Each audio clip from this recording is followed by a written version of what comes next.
Hi, welcome back to the Spirit of Watercolor with Linda. I hope you're doing well this evening.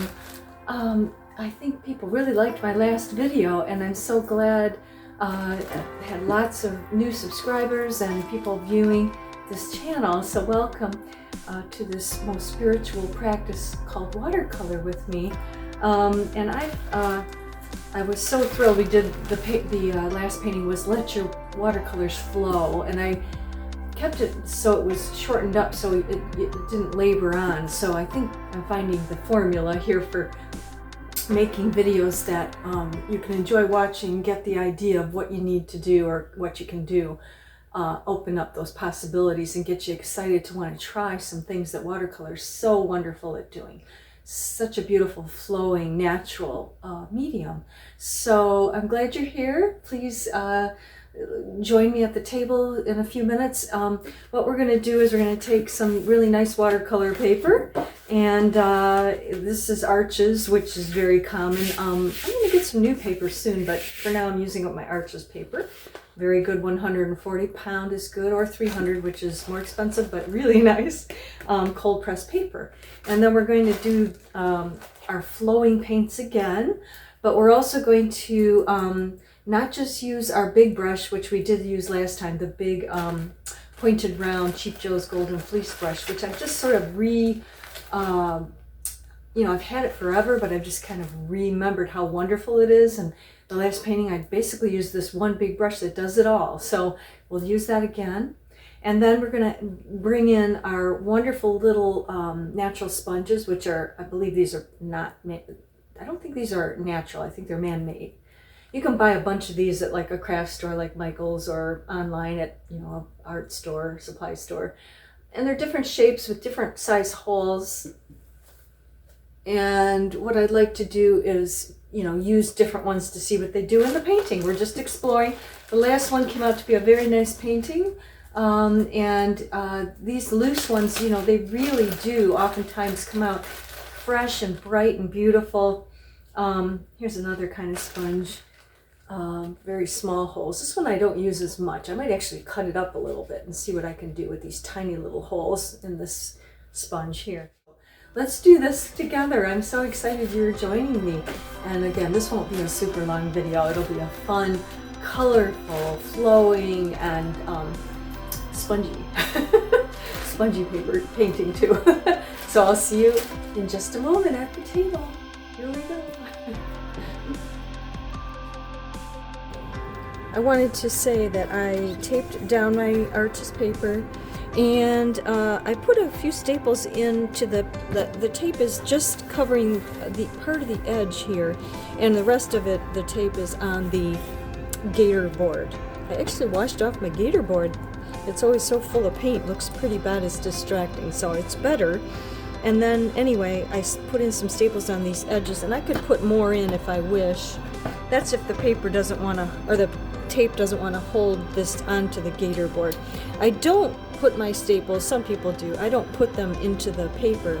I don't want the holes in the edge of my paper. I want a nice white little edge around, and I don't want the staple holes. So that's just a tip that I think is very helpful. And then we're going to get in here and wet the paper with a nice big wet brush, as we seem to always do in these. And this is the big Cheap Joe's round. I think it's like a size 38 over here. And it's their biggest one, the biggest Golden Fleece brush. It really is soft and nice, and yet holds its shape really well when it's wet, which is what you'll really want in a good brush. Doesn't bend. My sable one, my flat that I love, it does, unfortunately, when it's wet, like now it's got snap, but when I wet it, really soak it, it tends to sometimes, when it gets really wet, it'll bend and it won't stay, straight like this. But it's still very workable. But if you really want that control and a point to create some detail, this large brush can still do it. So I really recommend those brushes. I've got smaller ones of it as well. But, for the purpose of wet on wet and loose, I want to get pretty big in there, okay? And so I've got my paper towel, and I've got my painting here.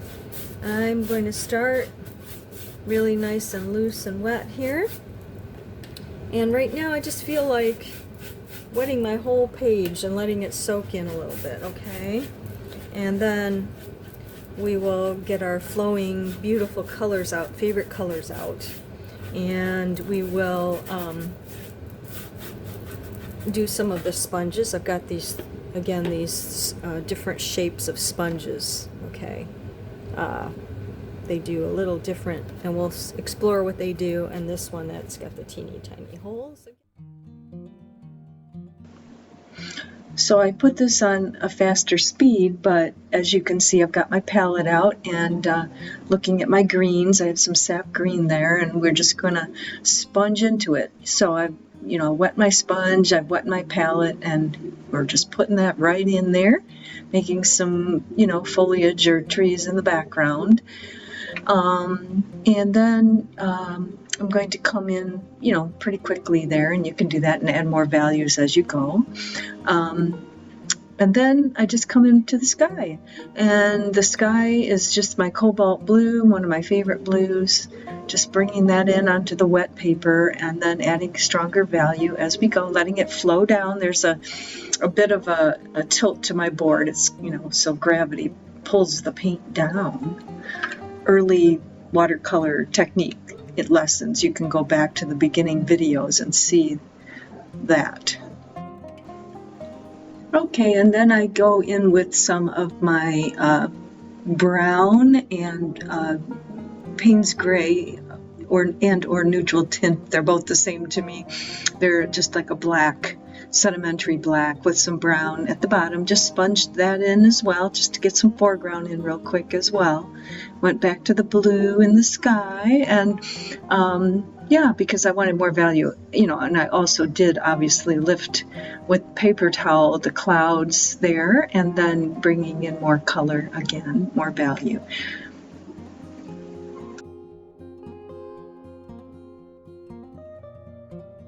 As I'm looking at this, I'm finding that I want it to be a little more exciting and interesting in color. So what I'm thinking I'm going to do is pull in some of these beautiful, like, rosy red colors. I think it just needs something more exciting in the,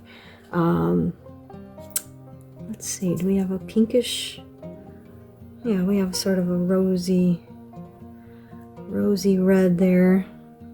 And what if I was to bring some of that, I'm just quite wet here, just bring it into my sky, because I don't know, it just doesn't look that interesting to me. So let's get some dynamism going, right? Okay. Of course, it's got to be kind of meshed in. Let it flow within here. Some pinks would be lovely, and let them flow as well. And they can be soft, or they can be stronger. It's however you like it. But it just didn't have enough interest for me. I was like, oh, this is kind of boring or something.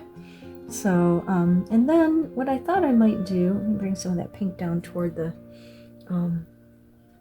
trees, maybe. That's all right. Ooh, ooh, ooh, ooh. Okay, isn't that more exciting than just blue sky?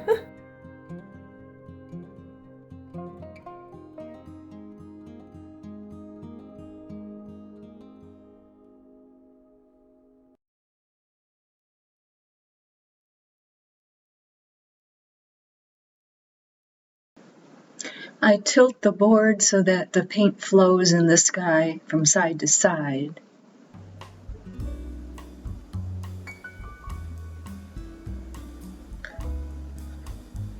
Soon you'll see me decide to add pink into the water. There we are. And yeah, and then it'll have that light reflecting from the sky into the water, and then we'll bring in some blue into the water as well, and the shoreline.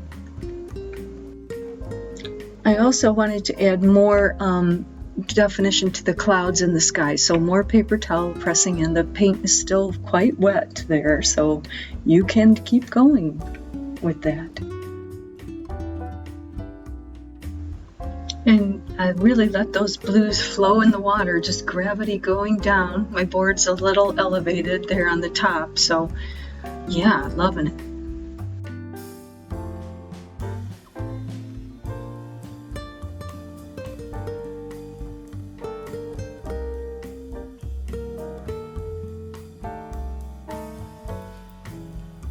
Some very interesting things came up as this has dried. As this painting has dried, I see some like where it kind of dried and formed some shapes that are in the reflection of water. Some really interesting things here that could become something too, you know, rocks over here or whatnot. I'll bring that a little closer and try to get the light here. If I bring it up, let's see, maybe that will help with the light.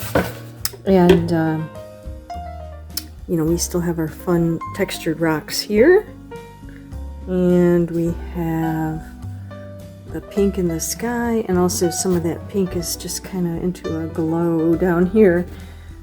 Very fun. We do have the edge, you know, around too. So I like it so far. We have to figure out together here how to finish this. But I like it. It's you know, fresh, nice color.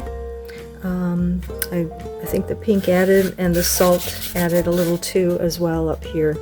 So I'm thinking, of course, I need a little more water, and I'm thinking perhaps a few maybe stems or branches of some, or rods, or you know, weeds, something coming up in the foreground maybe, or some kind of a plant or something here might be nice, and here. Okay, so let's make some decisions and then we'll finish it up. So I decided to just paint in some land where that hard edge from the bloom was, in the foreground, like hilly land. And then we just kind of, you know, used some pretty greens and some of the burnt sienna down there. And then, you know, going back in, I wanted to put more color into the water and bring more of that pink reflection in. So I got bold, and this is when, you know, you might be afraid to get in there, but you can always lift it out or soften it up, you know, with your brush. That big brush really makes things move and flow nice. I really recommend it. I'm really in love with it again. And then, you know, I'm just kind of doing a few more finishing touches here. I may make more decisions. I don't know if I ever totally finish these right away. You have to let them dry and then come back in more than once, and then sometimes get a critique from your friends to say, is it finished or does it need something, right?